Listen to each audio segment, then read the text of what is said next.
Yo, what's going on, gamers? Welcome back to the Consortium, or if you're here for the first time, welcome. I have some more updates coming at you guys tonight. This time it is going to be for Save the World, so all non-PvP content. It's only going to be PvE, so with that being said, let's get into it. The first one is the Horde Bash is going to be released on 10/17. This is going to come along with 4 new heroes, 9 new scavenger weapons, and new quests. Challenge the Horde game mode was previously named Block Party. You pre-build your fort, you team up together for wave-based defenses with a growing array of mutations to challenge your skill. Coming after that, we have the Halloween update, which will be released on or before 10/31. It will include a new Hexsylvania location in the world during the event. That includes a new spooky biome, along with 8 Halloween heroes and new quests with specific rewards. And following up on that, they are making more ways to get heroes and schematics that you want. They're going to have every event will have new quests that provide specific rewards. The plan for the December update is to add the ability to directly purchase a selection of items with event currency. Different selections will be available for different events. And before the end of the year, they will be adding the ability to gain control over the types of alterations on weapons and using transforms to target more specific types of items. And then third, they're going to improve the global chat. They're adding the ability to see all people currently in the chat. They're going to add the ability to directly report players from chat. They're going to fix invites from chat on console, and they're going to explore new ways to improve the number of talking players in chat. Exiting and joining channels is one simple solution. And last but not least, they are going to do something to deal with negative players. They don't know exactly what it is going to be, but it is going to include a karma system, and it's going to be a system that is supposedly not gameable, so you can't get around it. So there you have it, guys. Those are the upcoming updates, and now I'd like to get into what I think they mean for the game. The first thing we have is the Horde Bash, which is a new event that's coming on 10/17. Comes with 4 new heroes, which I assume is kind of like Survive the Storm. The heroes are going to be more like reskins than actual new heroes. Then you have 9 new scavenger weapons, which are the weapons that you get access to by finding the different parts throughout the missions in Fortnite. Then after that, you have the Challenge the Horde game mode, which was previously named Block Party in the alpha.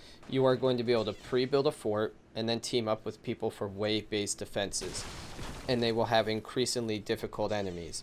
Now, in the pre-alpha, this was done in a very unique way. You basically had a skill tree like we do now, except for it was based on how well you do in the game mode.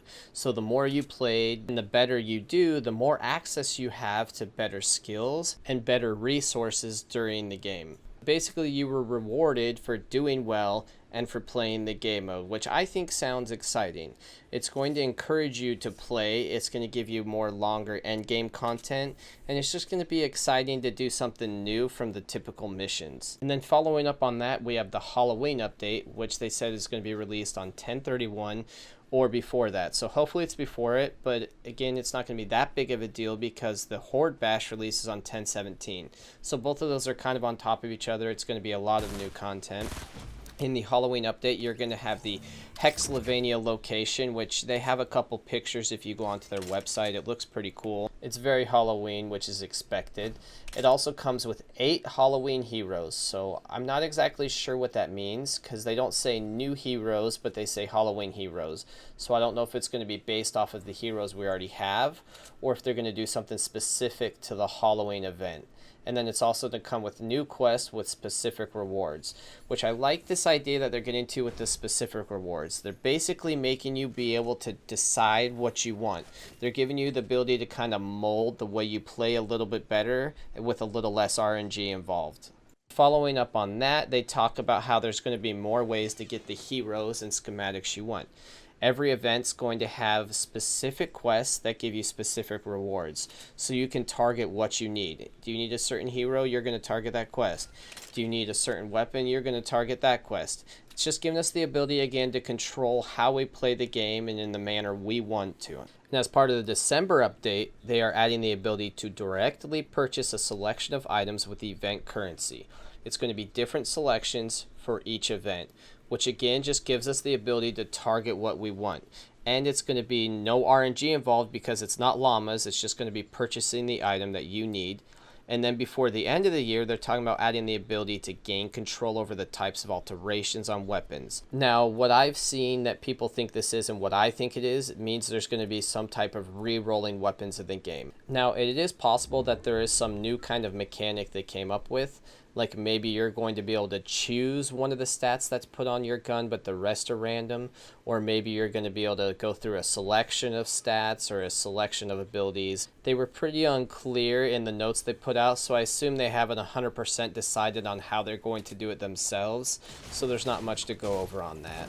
And the last two things they talked about was improving the global chat and then addressing negative players. I'll go over the global chat really quick, but if you guys want to read more about it, just go to their website and check it out. They're adding the ability to see all the people in global chat, which is about 250 players, so I'm not really sure if that really helps or not.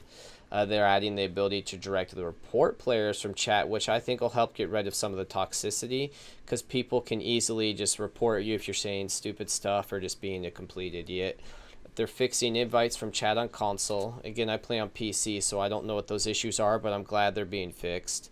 And they're exploring ways to improve the number of talking players in chat. So I assume that's some kind of control since there's 250 people in it, or maybe it's just something so you notice who's writing, or there's going to be some kind of being able to see a history of what they've written, or, you know, just whatever they deem necessary. And last, they have the addressing the negative players. You guys can go read about this. It's basically the same thing that a lot of other games have said. They're trying to build a system that keeps the bad players out of the game and the good players in. They're trying to get rid of the toxicity in all the same ways that a lot of games have tried to. But yeah, if you want to read more about that, go check it out on their website. And there you have it, guys. Hopefully you've enjoyed the video. Hopefully it's helped you out a little bit. If you did enjoy the video, a like is greatly helpful. And if you enjoy the content I'm putting out, a sub is always appreciated. And if you didn't enjoy it, a comment just letting me know what I can do better or what I did wrong is always very helpful for me. And you know, to all you guys, I appreciate you. Every time you guys watch a video, it means a lot to me. And to all my brothers from another mother and to all my sisters from another mister, I hope you guys have a good one.